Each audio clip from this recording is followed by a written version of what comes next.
ഗവേഷണ സ്വഭാവമുള്ള അന്വേഷണമാണ് വേലാറ്റൂർ രാധാകൃഷ്ണൻ മാഷ് നടത്തിക്കൊണ്ടിരിക്കുന്നത്. ഈ പുസ്തകവും അതിന് ദർശനമായിട്ട് നിൽക്കുന്നു.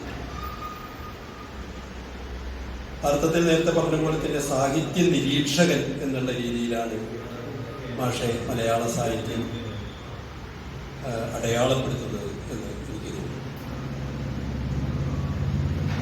ഒരുപക്ഷെ എനിക്ക് തോന്നുന്നത് സാഹിത്യ നിരീക്ഷണം എന്ന് പറയുന്ന അത്തരം ഒരു ശാഖ കൈകാര്യം ചെയ്യുന്നവർ മലയാളത്തിൽ വളരെ കുറവാണ്.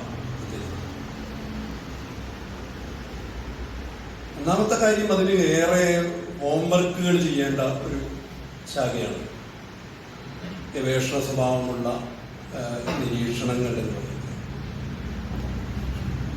വളരെ ഓരോ അന്വേഷണത്തിലും വളരെ പഠന സ്വഭാവമുള്ള ഒരുപാട് വിവരങ്ങൾ ശേഖരിക്കുക, അത് ക്രമപ്രകാരം കുറിക്കുക, ഇങ്ങനെയൊക്കെയുള്ള ഒരുപാട് ശ്രമങ്ങൾ അതിൻ്റെ പിന്നിൽ. എനിക്ക് തോന്നുന്നത് പ്രൊഫസർ എം കൃഷ്ണൻ നായർ അത്തരമൊരു ശാഖയുടെ ഒരു വക്താവായിട്ട് നിൽക്കുന്നു. അതിനുശേഷം എനിക്ക് തോന്നുന്നത് അത്തരത്തിലുള്ള എടുത്തു പറയാവുന്ന പേരുകൾ ഓർമ്മയിൽ വരുന്നില്ല. അത്തരം ഒരു ശാഖയുടെ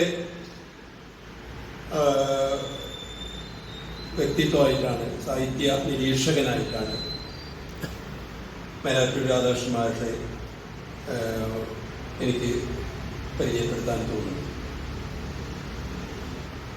അതുതന്നെയാണ് വേലാറ്റൂർ രാധാകൃഷ്ണൻ മാഷെ മറ്റെഴുത്തുകളിൽ നിന്ന്, മറ്റ് നിരൂപകരിൽ നിന്ന്, മറ്റു വിമർശകരിൽ നിന്ന് ഒക്കെ വ്യത്യസ്തമാക്കി നിർത്തുന്ന ഒരു ഘടകവും അത് തന്നെയാണ് എന്ന്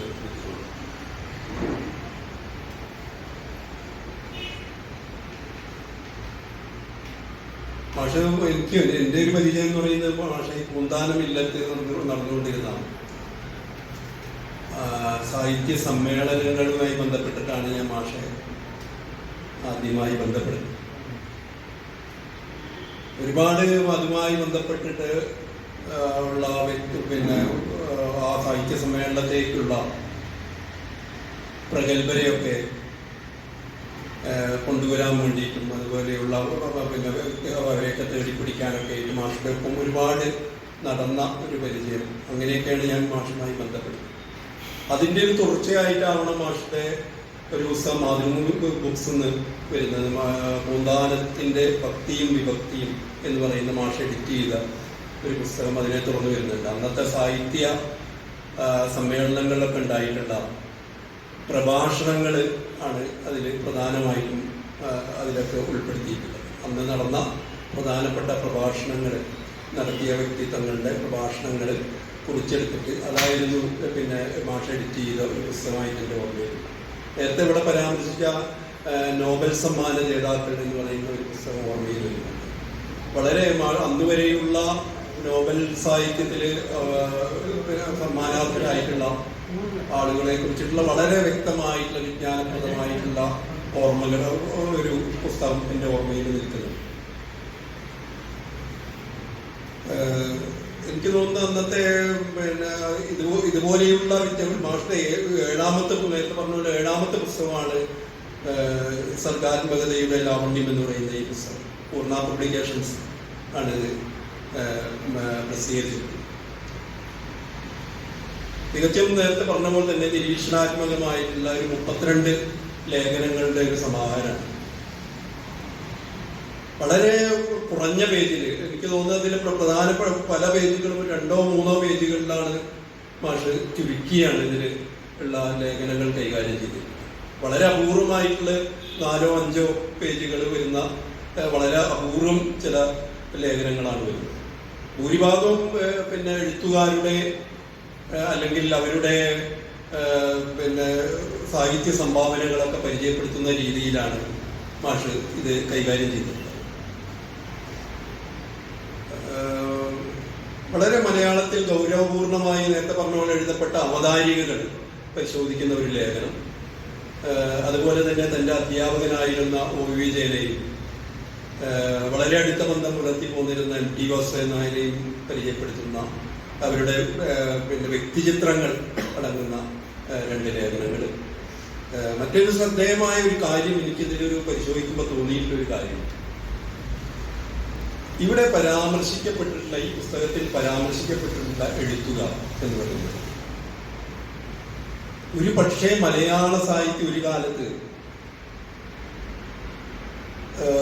അടയാളപ്പെടുത്തിയിരുന്ന ആളുകൾ, എന്നാൽ പിന്നീട് സാഹിത്യലോകം സൗകര്യപൂർവ്വം മറന്ന കുറെ പേര്, അല്ലെങ്കിൽ പുതിയൊരു സാഹചര്യത്തിൽ മലയാള സാഹിത്യത്തിൽ പരാമർശിക്കാതെ പോകുന്ന കുറെ എഴുത്തുകാരെ ആണ് ഇതിൽ പ്രധാനമായിട്ടും മാഷ് അടയാളപ്പെടുത്തി കാണുന്നത്.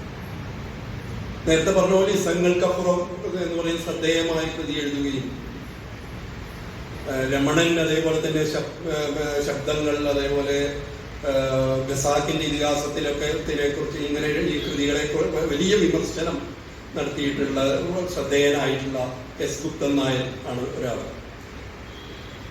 അതുപോലെയുള്ള ഒരുപാട് എന്താ പറഞ്ഞാൽ ചിലപ്പോ നമ്മൾ മലയാള സാഹിത്യം മറന്നുവെച്ച കുറെ പേരെയാണ് ഇതിൽ. AR വരുന്നുണ്ട്, ഉണ്ണികൃഷ്ണൻ പുത്തൂര്, ഡോക്ടർ SK നായർ, അതേപോലെ താടരാമതം ആട്ടക്കഥ എഴുതിയിട്ടുള്ള V കൃഷ്ണൻ തമ്പി, MRB, രുക്മാംഗത ചരിത മഹാകവി എഴുതിയിട്ടുള്ള പന്തളം കേരളവർമ്മ, സംസ്കൃത പണ്ഡിതനും കവിയുമായിരുന്ന N ഗോപാലപിള്ള, അതുപോലെ നേരത്തെ സഞ്ജയ് പരാമർശിച്ച രാഷ്ട്രമീമാംസാകാരനും അങ്ങാടിപ്പുറത്തുകാരനുമായിട്ടുള്ള ഡോക്ടർ KP കരുണാകരൻ, പിന്നെ പ്രഗത്ഭ രാഷ്ട്രാന്തരജ്ഞനും എഴുത്തുകാരനുമായിട്ടുള്ള സർദാർ KM പണിക്കർ, കൊടുങ്ങല്ലൂർ കുഞ്ഞുകുട്ടൻ തമ്പുരാൻ.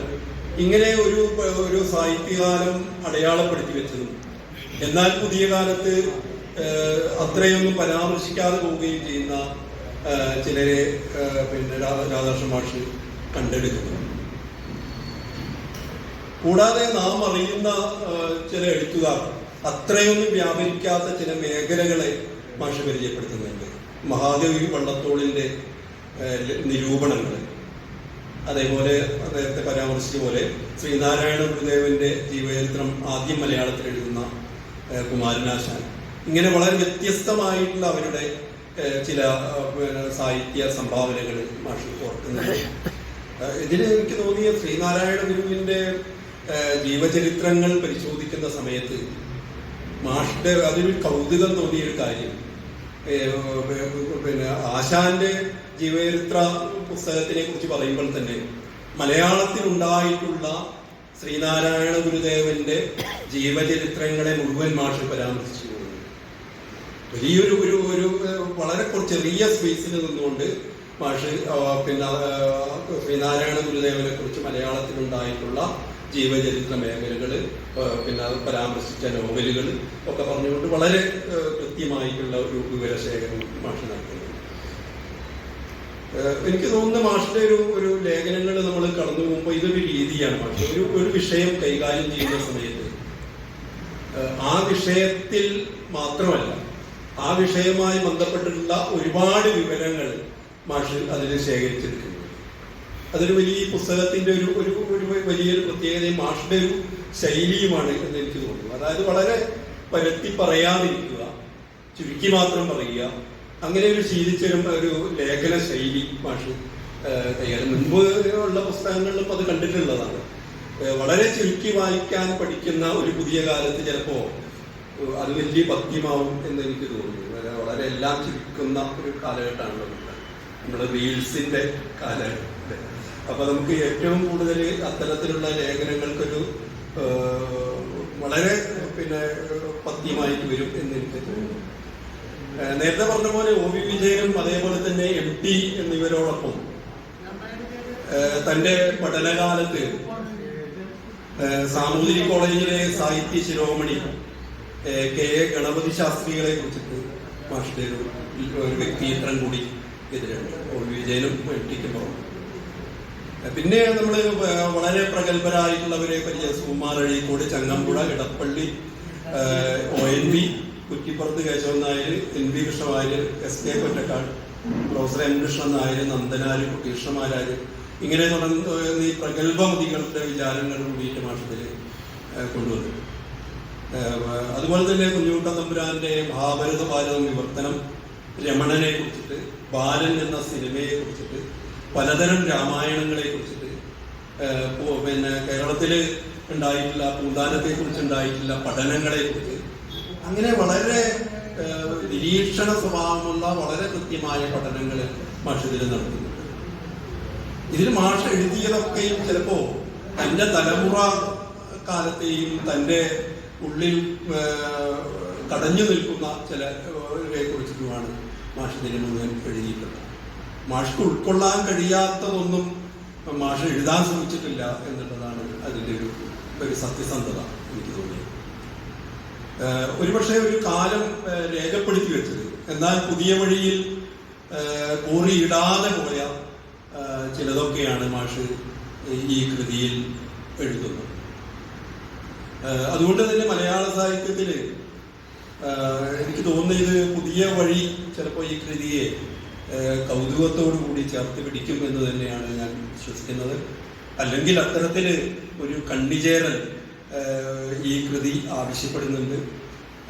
പൂർണ്ണ പ്രസിദ്ധീകരിച്ച സർഗാത്മകതയുടെ ലാവണ്യത്തിന് അവതാരിക എഴുതിയിരിക്കുന്നത് പ്രശസ്ത എഴുത്തുകാരനും MT യുടെ ജീവചരിത്രകാരനുമായിട്ടുള്ള ഡോക്ടർ കെ ശ്രീകുമാറാണ്. ഇത് കൂടുതൽ വായിക്കപ്പെടേണ്ട ഒരു കൃതിയാണ്. പുതിയ കാലത്തിനും അതേപോലെ തന്നെ പഴയ തലമുറയ്ക്കും ഒരേപോലെ ഇത് വായിച്ചെടുക്കാൻ പറ്റുന്ന വളരെ വിജ്ഞാന സ്വഭാവമുള്ള ഒരു കൃതിയാണ് ഇത്. ഏറെ വായിക്കപ്പെടണം എന്ന് ആഗ്രഹിച്ചുകൊണ്ട്